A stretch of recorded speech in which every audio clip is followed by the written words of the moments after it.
Ready? আপু কোথা থেকে আসছেন আপনি? নারায়ণগঞ্জ থেকে। নারায়ণগঞ্জ থেকে। জি। কি কে আসছেন আপনার এখানে?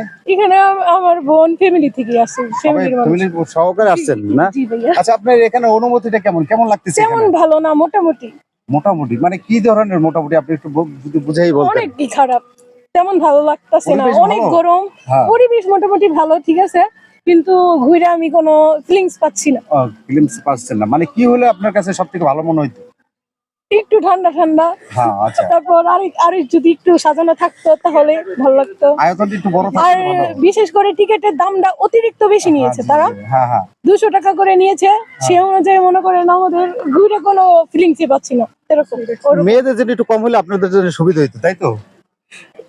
এটা বললে আপনাদের জন্য ভালো হইতো না? আচ্ছা, কর্তৃপক্ষ জানাবো যে মেয়েদের জন্য হাফ করে দেওয়ার জন্য, তাহলে আপনারা সবাই মেয়েরা ঘুরতে পারবেন, আসতে হ্যাঁ, পারতেন। হাফ করে দিলে আর একটু ভালো হবে। আগামীতে কি আবার আসার চিন্তা ভাবনা আছে এখানে? মোটেও না। মোটেও না।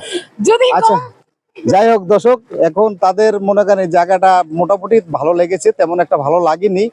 তো সবার একটাই অবজেকশন যে টিকিটের মূল্যটা খুবই বেশি, আর তৃতীয়ত আয়তনে খুব কম, ছোট জায়গার ভিতরে করা, এই কারণে। আর প্রচন্ড গরম, গাছটা যদি মাঝে একটু বড় বড় থাকতো তাহলে মনে হয় সবাই একটু বৈশাখ রেস্ট নিয়ে আরাম পাইতো।